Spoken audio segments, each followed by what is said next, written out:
میرے بیٹے کی لاش میرے سامنے ہر وقت نظر آتی رہتی ہے، اور کوئی کہہ رہا ہے خواب جھوٹا بیان کیتا سوں، کوئی کہہ رہا ہے بیان کرنے والا کوئی جھوٹا ہے ہی، کوئی کہہ رہا ہے قرآن خوانی کیوں کیتی سوں، یہ تو حرام ہے، کوئی کہہ رہا ہے دعا کیوں کروائی سوں، سارا حلال حرام ایتھے ہی رہ گیا۔ ایک زخمی باپ کے زخم پر پھنبا رکھنے کی بجائے میں نے بڑے انسان زندگی میں صدمے دیکھتا ہے، ناگواریاں دیکھتا ہے، میں نے بڑی بڑی ناگواریاں دیکھی، لیکن عاصم کی ناگواری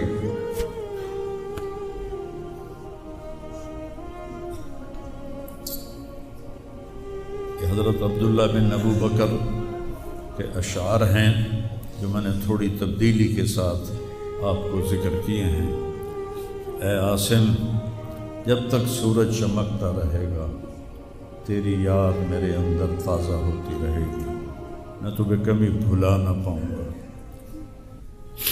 اے عاصم، دن ہو یا رات ہو تیری یادوں سے میرا بسیرا ہو رہا ہے، میرا دل تجھ میں دن میں بھی اٹکا ہوا ہے، رات کو بھی اٹکا ہوا ہے۔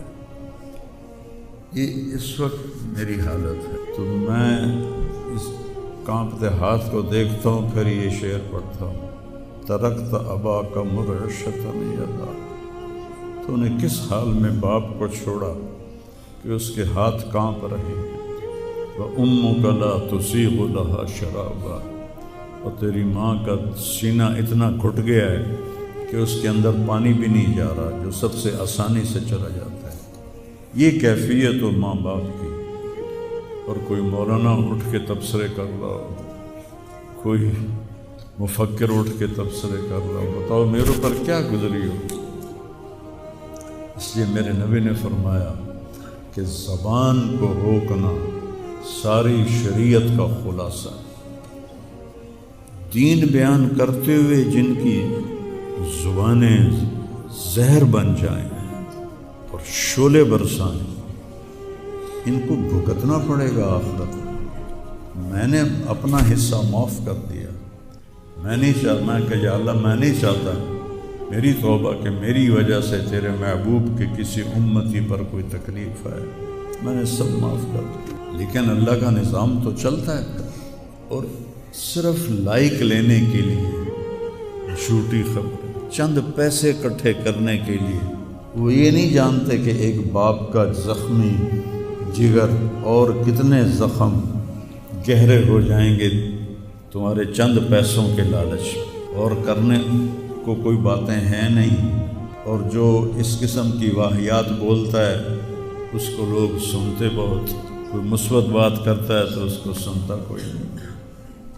میں نے اپنا دکھ آپ کے ساتھ شیئر کیا ہے، اور آپ کو نصیحت کرتا ہوں اپنی زبان کی حفاظت کریں۔ میرے نبی نے کبھی ممبر پہ کھڑے ہو کر کسی کو برا بھلا نہیں، عبداللہ بن ابی کو بھی برا بھلا نہیں کہا، مجلس میں بیٹھ کر کسی کو برا نہیں کہا، اور تو یہ کرتا ہے، مرتے دم تک آپ نے یہ کسی کو نہیں کہا۔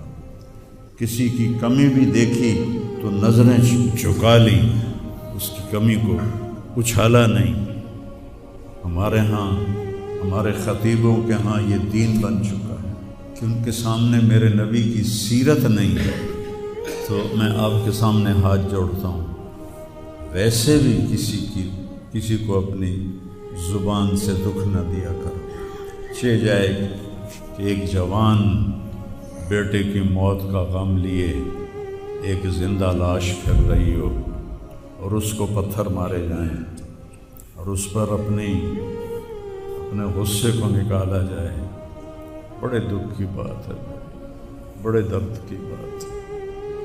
یہ ہماری قوم کی گراوٹ کی انتہا ہے، گراوٹ کی میں تو اس وقت پاگل تھا، جہاں سے مجھے کسی نے جھوٹا خواب بھی سنایا تو میں نے تسلی لی کہ شکر ہے میرا بیٹا، جوان بیٹے کو اللہ نہ تنوں اٹھاون دے ویلا وکھاوے، اللہ تنوں اٹھاون دا ویلا نہ وکھاوے۔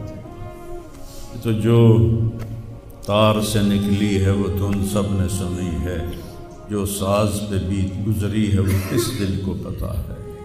یہ تو وہی جانتا ہے جس پہ یہ صدمہ گزرتا ہے، وہی جانتا ہے جس کا جگر ٹوٹے ٹوٹے ہوتا ہے۔ اوروں کو کیا پتہ کہ اولاد، جوان اولاد کا، اور میرا بچہ یہ اتنا نیک تھا، کبھی غیبت نہیں کرتا تھا، کبھی غیبت نہیں کرتا، کسی سے نفرت نہیں کرتا تھا،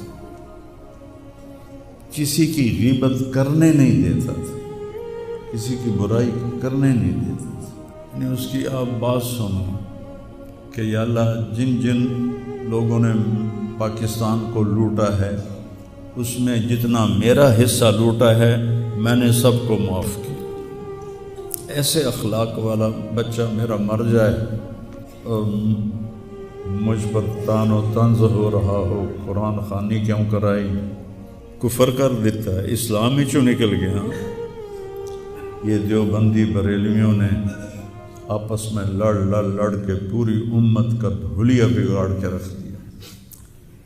خطیبوں نے، میں صحیح علماء کی بات نہیں کر رہا، خطیب چاہے دیوبندی کے ہوں، چاہے اہل حدیثوں کے ہوں، چاہے وہ بریلویوں کے ہوں، چاہے وہ شیعوں کے ہوں، سوائے نفرت کی آگ بھڑکانے کے ان کے پاس اور کوئی موضوع کوئی نہیں۔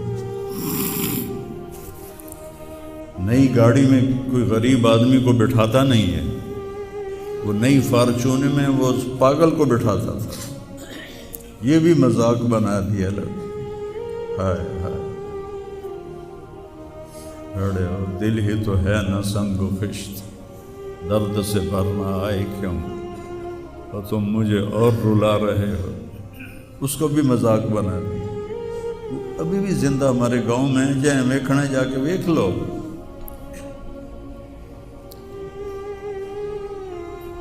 اور اس نے کہا کہ میرے رب نے میری بخشش کر دی اس ملنگ کی خدمت کی وجہ سے۔ اسے پاگل دے کپڑے وٹامنا، ناوامنا، وہ دے وال کٹامنا، وہ دے نو کٹامنا، ایک زمیندار دے بیٹے دا اے کوئی سوکھا کام، وہ دے ماں پیو نان کر دے۔ اتنا غریبوں سے اس کو پیار تھا، اور سخاوت کوٹ کوٹ کے بھری تھی، اور نوکروں کو بھی بھائی کہہ کر بلاتا تھا۔ ہم لوگ بلاتے ہیں اوئے ایدیا، ہمارے جو ہم نے اپنے والدین کو دیکھا، چاچے تائے باپے دیکھا، اوئے برا، کہتا بھائی ادھر آئیے۔